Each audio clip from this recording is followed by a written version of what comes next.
இதுவரைக்கும் உங்க வாழ்க்கையில நன்மைய கொஞ்சம் கொஞ்சம் அனுபவிச்சிருக்கலாம். ஆனா நீங்கள் எதிர்பார்த்திருக்கிற நன்மையை அனுபவிக்காமல் இருந்திருக்கலாம். உங்களுடைய பிள்ளைகள் வாழ்க்கையில, குடும்பத்துல ஆண்டவர் எனக்கு இந்த அற்புதம் செஞ்சா நல்லா இருக்குமே, இந்த காரியத்தை செஞ்சா நல்லா இருக்குமே, இந்த பொருளாதாரத்துல என்னுடைய தேவைகளை சந்திக்கணுமே, கடன் பிரச்சனைகளை மாற்றணுமே, இப்படி ஒருவேளை நீங்கள் நினைத்து கொண்டிருக்கலாம். ஆனா ஆண்டவர் பாருங்க, தம்மை நம்புகிறவர்களுக்காக ஏற்கனவே நன்மைகளை உண்டு பண்ணி வைத்து விட்டார். ஹல்லேலூயா.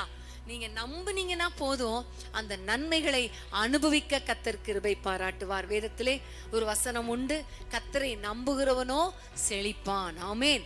நீங்க ஆண்டவரை நம்புனீங்கன்னா ஆவி, ஆத்துமா, சரீரம், பொருளாதாரம், குடும்பம் எல்லாவற்றிலும் நன்மைகளை கட்டளையிட்டு ஒரு செழிப்பான வாழ்க்கை வாழும்படி கர்த்தர் கிருபை பாராட்டுவார். ஹல்லேலூயா.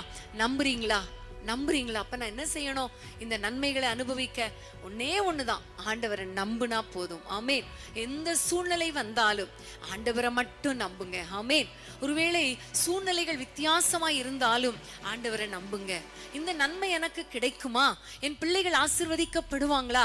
நீங்க ஆண்டவரை நம்புங்க. ஹல்லேலூயா. இன்னைக்கு நீங்க நம்பி பாருங்களேன். இன்னைக்கு நீங்க நம்பி பாருங்களேன். நம்முடைய முன்னோர் எல்லாரும் ஆண்டவரை நம்பிதானே அவர்கள் எல்லாம் வெட்கப்பட்டு போகாதிருந்தாங்க. நம்பிதானே ஆசீர்வாதங்களை சுதந்திரித்து கொண்டாங்க. இன்னைக்கு நீங்க ஆண்டவரை பார்த்து சொல்லுங்க, நம்புகிறதுக்கு ஏதுவில்லாத சூழ்நிலையில கூட ஆபிரகாம் நம்பினதுனால ஆபிரகாமுடைய வாழ்க்கையில அவர் உண்டு பண்ணி வைத்திருந்த அந்த ஆசீர்வாதமாகிய ஈசாக்கை அவர் பெற்றுக்கொண்டார். ஹல்லேலூயா. நம்புவதற்கு ஏதுவில்லாத சூழ்நிலையிலும் நம்பினார். ஆமென்.